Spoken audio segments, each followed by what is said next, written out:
Hello friends, welcome to home fit zone. இன்றைக்கி இந்த வீடியோவில் நல்ல டிஃப்ரெண்ட்டான ஒரு ஈவினிங் ஸ்நாக்ஸ் ரெசிபி, நல்ல ஹெல்த்தியான ஒரு ரெசிபியும் கூட. கண்டிப்பாக இது குழந்தைங்கலேருந்து பெரியவங்க வரைக்கும் எல்லாருக்குமே பிடிச்ச ஒரு ரெசிபியாக இருக்கும். இது செய்கிறதுக்கு ஒரு பேனில் 1.5 கப் அளவுக்கு தண்ணி சேர்த்துக்கோங்க. இதில் ஒரு பிஞ்ச் உப்பு சேர்த்துட்டு தண்ணி நல்லா கொதிச்சு வரட்டும்.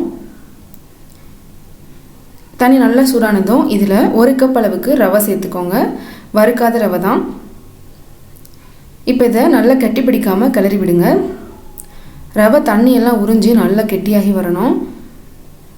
நல்லா கலந்து விட்டு எடுத்துக்கோங்க. நல்ல ஈரப்பதமெல்லாம் குறைஞ்சி இந்த மாதிரி மொத்தமாக ஒரு மாவு கன்சிஸ்டன்சிக்கு வரும். இப்போ நம்ம ஸ்டவ் ஆஃப் பண்ணிவிட்டு இதை நல்லா ஆற வச்சிடலாம். இது கூட சேர்க்குறதுக்கு இப்போ இன்னொரு பேன் சூடு பண்ணிவிட்டு 1 கப் அளவுக்கு பாசிப்பருப்பு சேர்த்துக்கோங்க. லோ ஃப்ளேம்லேயே வச்சு பருப்பு நல்லா செவந்து வர வரைக்கும் வறுத்தெடுக்கணும். ஒரு 2-3 நிமிஷம் வரைக்கும் கூட டைம் எடுக்கும்.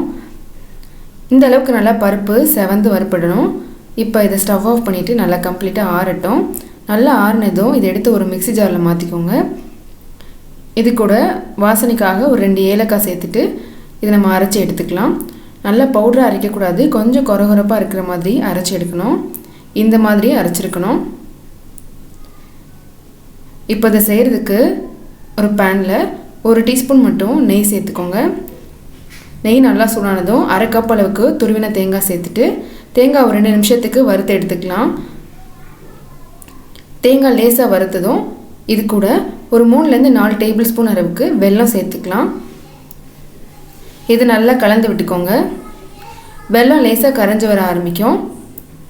நல்லா தேங்காயோட கலந்து இந்த அளவுக்கு நல்லா கெட்டியாகி வரும். இந்த சமயத்தில் நம்ம வறுத்து அரைச்சி எடுத்து வச்ச பாசிப்பருப்பு பொடியை இதில் சேர்த்துக்கலாம். எல்லாத்தையுமே சேர்த்துட்டு நல்லா கலந்து விட்டுக்கோங்க. வெல்லம் நல்லா இந்த பவுடரில் எல்லா பக்கமும் படுற மாதிரி கலந்து எடுத்துக்கணும். நல்லா மிக்ஸ் பண்ணிவிட்டு ஸ்டவ் ஆஃப் பண்ணிவிட்டு இதை தனியாக ஒரு பிளேட்டுக்கு மாற்றி எடுத்து வச்சுருங்க. இப்போ நம்ம ஏற்கனவே கலந்து எடுத்து வச்ச ரவை இருக்கு இல்லையா, அதை ஒரு பிளேட்டுக்கு மாற்றிக்கலாம். பிளேட்டில் 1 டீஸ்பூன் அளவுக்கு எண்ணெய் சேர்த்துட்டு நம்ம வேக வச்ச ரவை சேர்த்துட்டு நல்லா மாவு மாதிரி பிசைஞ்சு எடுக்கணும்.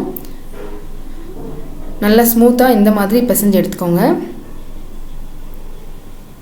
இப்போ இதிலேருந்து நம்ம கொஞ்சம் கொஞ்சமாக ஒரு லெமன் சைஸ் அளவுக்கு பிரித்து எடுத்து இந்த மாதிரி உருட்டி லேசாக கையில் வச்சு இந்த மாதிரி தட்டி எடுத்துக்கோங்க. எவ்வளோ நல்லா மெல்லிசாக தட்ட முடியுமோ இந்த மாதிரி நல்லா தட்டி அமுக்கி எடுத்துக்கோங்க. இதுக்கு நடுவில் நம்ம செஞ்சு எடுத்து வச்ச பருப்பு தேங்காயோட ஃபில்லிங் இருக்குல்ல, அதை சேர்த்துக்கலாம். தேவையான அளவு சேர்த்துக்கலாம். ஒரு ஸ்பூன்லேருந்து 1.5 ஸ்பூன் வரைக்கும் கூட நீங்கள் சேர்க்கலாம். சேர்த்துட்டு இந்த மாதிரி சிலிண்டர் ஷேப்பில் நான் உருட்டி எடுத்திருக்கேன். உங்களுக்கு விருப்பமான ஷேப்பில் நீங்கள் செஞ்சு எடுத்துக்கலாம். இதே போலவே எல்லாத்தையுமே செஞ்சு எடுத்துக்கோங்க. இதே இப்போ நம்ம இட்லி பாத்திரத்தில் வச்சு வேக வச்சு எடுக்கலாம். ரொம்ப நேரம்லாம் வேக வைக்கணும்னு தேவையில்லை. ஏன்னா ரவையும் நம்ம ஏற்கனவே வேக வச்சுருக்கோம், பருப்பு வறுத்து தான் எடுத்திருக்கோம். அதனால் நல்லா தண்ணி கொதிக்க ஆரம்பித்தோன்னே நீங்கள் வச்சிங்கன்னா கரெக்டாக ஒரு 2-3 நிமிஷம் வரைக்கும் சூடானாலே போதும். இப்போ நம்ம இதை எடுத்துடலாம்.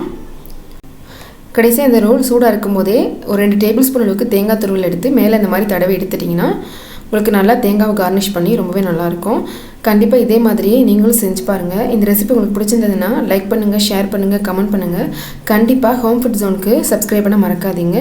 இதே போல் நான் நல்ல ரெசிபியோட நாளைக்கு உங்களை மீட் பண்ணுறேன். அது வரைக்கும் பாய்.